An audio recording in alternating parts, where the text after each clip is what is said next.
The acting king Afran Nisho Dagi trailer কিন্তু already চলে এসছে। ইয়েস, ট্রেলার চলে এসছে এবং এটা কিন্তু বেশ বেশ ইন্টারেস্টিং একটা বিষয় যে ট্রেলারটা রীতিমতো হঠাৎ করে ড্রপ করা হয়েছে। আমি এক্সপেক্ট করেছিলাম যে হয়তো ট্রেলার তারা দেবেই না, এবছর ঈদের ছবির ট্রেলারই হয়তো হবে না, কিন্তু ট্রেলার কিন্তু তারা দিয়েছে। এটা কিন্তু একদম চরকি থেকে 8-9 মিনিট আগে এসছে। হ্যাঁ, আমি লেট, কারণ আমি ট্রেলারটা 3বার দেখলাম। প্রথমত দেখে না আমি ঠিক বোধগম্য হয়নি, তারপরে এবার দেখলাম একটা জিনিস বুঝতে পারলাম, তারপরে এবার দেখলাম, তারপরে একটা জিনিস মনে হলো। এবার আমি ভুলও হতে পারি, সেই বলে না যে আমরা যেটা ভাবি সেটা ঠিক কি ভুল সেটা তো আমরা নিজেরাও জানি না। তো এই সিনেমাটা ট্রেলারটা এতটা সেই জিনিসটাকে সক্ষম করতে পেরেছে যে অ্যাকচুয়াল গল্পটা কী সেটা কিন্তু খানিকটা হলেও লুকিয়ে রাখতে সক্ষম হয়েছে। এবার আমি আসি প্রথম পজিটিভ পয়েন্ট, এই ট্রেলারটার গল্প রিভিল কীরকমভাবে হচ্ছে। দেখো কী কী গল্প আমরা বুঝতে পারছি। 14 বছর বাদে এই লোকটি কিন্তু জেল থেকে বেরোচ্ছে, এই আফরান নিশোর ক্যারেক্টারটা, এবং সে কিন্তু মার্ডার কেসে জেলে গিয়েছিল। এবার সে জেল থেকে বেরিয়ে তাকে কিন্তু সবাই সেই দাগি বলেই দাগিয়ে দিচ্ছে। এটা খুব কঠিন একটা বাস্তব এবং এটা খুব কঠিন একটা বিষয় যে এই মানুষটা চিরকাল কিন্তু খুব হন্ট করে তাকে, ব্যাপারটা খুব কঠিন একটা, এই সাবজেক্টটাই খুব কঠিন। সবার হয়তো ব্যাপারটা মাথায় ওরকমভাবে স্ট্রাইক করবে না, ভাববে যে এত ভাবার কী আছে ভাই, জেলের দাগি নিয়ে এত কেন ভাববো, কিন্তু এটা কিন্তু খুব সুন্দর একটা কনসেপ্ট এবং গল্প।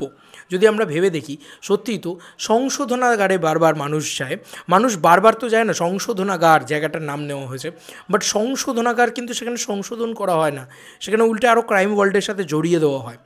এই মানুষটা সেই ওই যে বলে না যে নরকে তুমি যাচ্ছ, তো সেইখানে দাঁড়িয়ে যে কোনো সুস্থ স্বাভাবিক শান্ত ভালো মানুষ সেও কিন্তু একটা পিশাচে পরিণত হতে পারে, এটাই দাগির ট্যাগলাইন ছিল।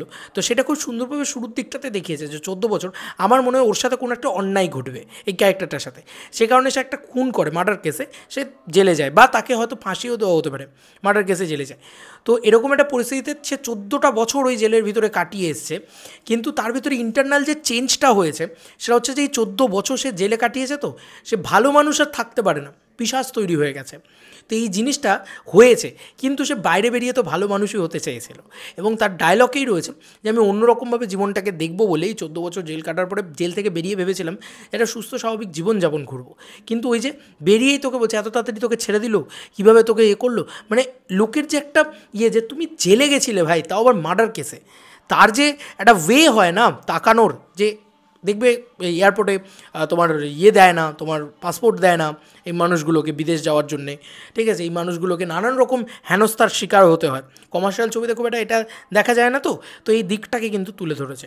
তো এইটা হচ্ছে একটা মূল বক্তব্য, এবং তারপরে তার জীবনে কে কে আসছে, তহমিজার ক্যারেক্টারটাকে আমরা দেখতে পাচ্ছি, সে তাকে প্রচণ্ড ভালোবাসে, এটুকু আমার বিশ্বাস। তহমিজা এবং আফরান নিশো, এবং তহমিজার জীবনেও আর একটা পুরুষ রয়েছে যেহেতু বেশ ক্ষমতা বা প্রতিপত্তি আছে যার, সেই ক্যারেক্টারটাকে দেখাচ্ছে যে সে তাকে করছে, হেল্প করছে, এবং তার একটা গুড ইমেজ আছে। এই জন্যই আফরান নিশো বলছে যে আমি দাগি, আমি আসামি, তো আমি খুনের দায়ে জেলে গেছিলাম। এবং তারপরে একটা টাইমের পরে ট্রেলারটা অন্যদিকে সুইচ করে, সেটা হচ্ছে যে এই জেলে সম্ভবত আফরান নিশোর সাথে কারোর একটা বড় সড়ো টাসল তৈরি হয়েছিল, সেটাই সে পরবর্তীতে সেই একটা রিভেঞ্জ নেওয়ার জন্য সে কিন্তু জেল থেকে বেরোনোর পরেও কিন্তু তার সাথে সেই লড়াই লেগেই থাকবে। কোনো দিন ক্রাইম ওয়ার্ল্ড থেকে বেরোনো যায় না, উল্টে একটা নতুন ক্রাইম ওয়ার্ল্ডের ভিতরে ঢুকে পড়ো তুমি জেলে ঢুকলে, এইটাই কিন্তু এই সিনেমাটার কনসেপ্ট বা এবং এই ট্রেলারটা বেশ ভালো হয়েছে। কিন্তু আমার যে যে জিনিসগুলো ভালো লেগেছে সেগুলো বলছি, যেগুলো নেগেটিভ লেগেছে সেগুলোও বলছি। প্রথম পজিটিভ দিক হচ্ছে আফরান নিশোর মনোলগ, একদম শেষে একটা মনোলগ আছে, সেটা খুব সুন্দর, এবং আফরান নিশো শুরু থেকে যে পারফর্মটা করে যাচ্ছে ওই ক্যারেক্টারটাকে বিলিভ করিয়ে দিচ্ছে। আফরান নিশো আমরা সবসময় বলি the acting king, the acting boss Nisho, তো অ্যাক্টিংয়ে Afran Nisho is too good, এটা নিয়ে কোনো সন্দেহ নেই। তার অ্যাক্টিং যে কোনো খাজা ছবিকেও সে টেনে তুলে দিতে পারে, এতটাই ভালো অভিনেতা তিনি। সেই অভিনয়টা তিনি জান লাগিয়ে করেছেন, দুর্দান্ত লাগছে, সিরিয়াসলি বলছি। আফরান নিশো না বীভৎস লাগছে। এবার যদি আমি কিছু কিছু জায়গায় প্রশংসা করি, বিজিএমের প্রশংসা করবো, বিজিএমটা পেছনে আপলিফ্ট করছে, ভীষণ ভালো লাগছে, এবং গানটার ব্যবহার দারুণ হয়েছে। যে জায়গায় গানটা ব্যবহার আছে, গানটা পুরো দিল চুবলিয়া একদম, না একদম মন ছুঁয়ে যাওয়া ওই রকম গান হয়েছে, দারুণ গান হয়েছে। আচ্ছা, এবার খুব সুন্দরভাবে দেখো কিছু কিছু স্পেকটাকেল সিনসও রয়েছে, যেরকম হেলিকপ্টার কিন্তু এই সিনেমার ভিতরেও রয়েছে। মানে আমরা বলেছিলাম না যে অ্যানাউন্সমেন্টে হেলিকপ্টার রয়েছে, অথচ কেনই বা দেখালো না বা কেনই বা সেই স্কেলটা আমরা দেখতে পাচ্ছি না। এখানে কিন্তু একটা গোটা ঘরে আগুন লেগে গেছে, সেই দৃশ্যটাকে যেভাবে দৃশ্যায়ন করেছে সেটা দেখতে ভালো লাগছে, হেলিকপ্টারের সিকোয়েন্স ইত্যাদি দেখতে ভালো লাগছে। তো এইগুলোর ভিতরে কিন্তু একটা বেসিক স্কেল আছে, কিন্তু এই সিনেমাটা কিন্তু আউট অ্যান্ড আউট কমার্শিয়াল ছবি না, এটা কিন্তু একটা গল্প ড্রিভেন ছবি, ঠিক আছে? মানে একদমই আরবান ছবি যেটাকে বলি না আমরা, সেই জিনিসটা, এটা কিন্তু কমার্শিয়াল ছবি নয়। তো এটা বোঝা উচিত আমাদের, এই জিনিসটার ভিতরে প্যারামিটারটাকে ভাগ করা উচিত। এটা বরবাদ নয়, বরবাদ কিন্তু একদম out and out mainstream commercial ছবি।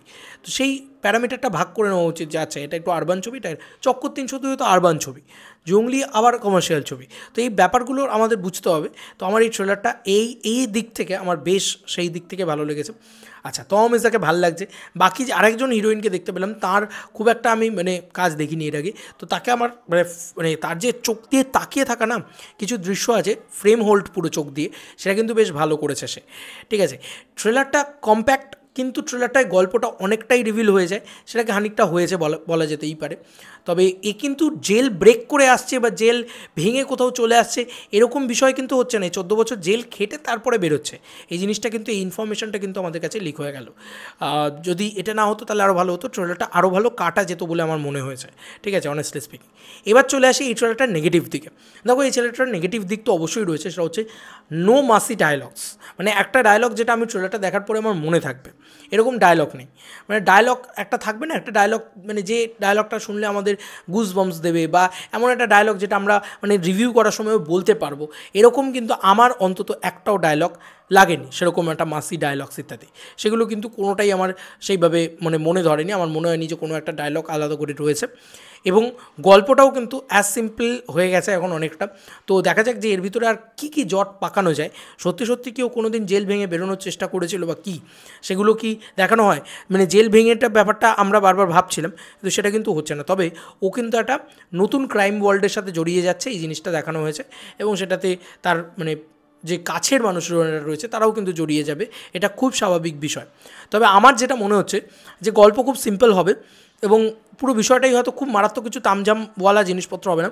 সিনেমাটা দাঁড়িয়ে থাকবে আফরান নিশোর ঘাড়ের ওপরে, আফরান নিশো পারফরমেন্স দিয়ে টানবে, এটা আমার কোথাও গিয়ে মনে হচ্ছে। এবং আফরান নিশো না সেই পুলটা করবে, এটা কোথাও গিয়ে মনে হচ্ছে ট্রেলারটা দেখে। এবং ট্রেলারটায় লুক অ্যান্ড ফিল যদি আমি বলি, খানিকটা না পুরোপুরি ফন্ট ইত্যাদি সব কিছু যা ব্যবহার করা হয়েছে, যা লাগছে, পুরোটা অনেকটা তুফানের মতন, ঠিক আছে? অনেকটা তুফানের টেমপ্লেটটা, তুফানে অনেক বেশি খরচ করা হয়েছিল মাস ছবি, অ্যাকশন ছবি, সেই ব্যাপারটা ছিল যে একটা মাসি ফিল দেওয়ার, সেই ফিলটা হয়তো নেই। তুফানের অ্যাক্ট্রেস অনেকেই রয়েছেন, এবং তুফানের ওই যে মানে লুক অ্যান্ড ফিলটা হয় না একটা ইয়েলোইশ টোন, সেই টোনটাকে কিন্তু অনেকটা মেনটেন করা হয়েছে। একেবারেই মানে জালি কোয়ালিটি ভালো না এটা আমরা বলতে পারবো না, একটা কোয়ালিটি আছে, একটা বেসিক কোয়ালিটি আছে। হেলিকপ্টার রয়েছে, তো একটা সার্টেন রয়েছে, তোমার কি বলে, স্কেলও রয়েছে, বেসিক স্কেলও রয়েছে। অ্যাকশন ইত্যাদি অল্প দেখতে পেলাম, খুব মারাত্মক কিছু দেখতে পেলাম, হ্যান্ড টু হ্যান্ড কম্প্যাক্ট দেখতে পেলাম, সেগুলো ভালো লেগেছে, খারাপ লাগেনি। সেগুলো ট্রেলারের ভিতরে ভালো হয়েছে। ট্রেলারটা ছোটো রাখা হয়েছে, তো ভালো, ঠিকঠাক লেগেছে। আমি বলবো না যে দাগের কোনো কন্টেন্টই এসে আমার মাথা ঘুরিয়ে দিয়েছে পাগলা করে। সুড়ঙ্গর ফোরটেস্ট বা এগুলো যেগুলো ছিল সুড়ঙ্গ ট্রেলার, তুমি এখনও চালিয়ে দেখো, তোমার একটা গুজ বাম্পস লেগে যাবে, বা একটা মাস ডায়লগ তুমি মনে রাখতে পারবে, বা কাটিংটাই এমন হয়েছিল মেট্রো নামে, সেটা মারাত্মক। এটা খুব একটা রুটিন ট্রেলার হয়েছে, এটা আমার কোথাও গিয়ে পার্সোনালি মনে হয়েছে। তবে কনসেপ্ট আমি বারবার বলছি, প্রশংসা করেই যাবো কনসেপ্টের, অসাধারণ একটা কনসেপ্ট। এবং মানে যেভাবে আফরান নিশো সেটাকে প্রেজেন্ট করছে, সেটা অবশ্যই দারুণ। তোমাদের কার কি মতামত এন্টায়ার ভিডিওটাকে নিয়ে জানিও কমেন্ট সেকশনে। চলো বন্ধুরা, নতুন কোনো ভিডিওতে দেখা হবে, বাই।